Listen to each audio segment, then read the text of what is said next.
What's happening, Panda Nation? Peter Von Panda here. I'm with my MacBook Air M1. This is the 2020-2021 model, and the reset here to factory settings is a little bit different than the previous version. So I want to show you how to do this. First of all, down here we have a little Touch ID button. So I am just going to hit that, but I'm going to hold it down. So instead of using the Command R, you're just going to hold down this power button while you power up the laptop. So you can see loading startup options right there. I'm just going to keep holding this button down. You also want to make sure that it's either plugged in or fully charged up, because when you start the reset procedure, it's going to want some power. You can see we are into options here. So I'm actually going to go right up here to options, and I'm going to go continue. All right, and now what we're getting here is a screen that says macOS recovery. So this is kind of similar to the previous generations. Actually, resetting the new MacBook M1s is a little bit easier. Recovery Assistant, we're going to go up here, and I'm going to select Erase Mac.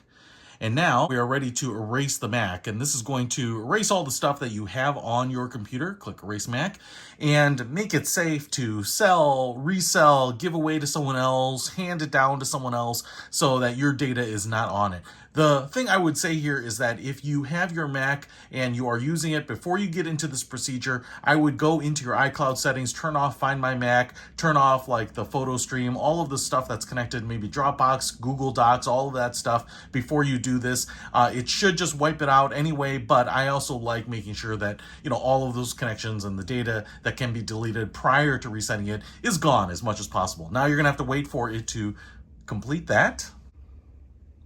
All right, and it's just as simple as that. Now we are back to the setup here, so you can select your language. You can go ahead and go through this, connect it to Wi-Fi, set it up to your Apple ID. This laptop is pretty much ready to go to a new home here. So that's how you reset a MacBook Air M1 back to factory settings so that you can sell it or hand it down. If you want to pick up the new MacBook, I'll put a link to that in the description below. Peter Von Panda, out.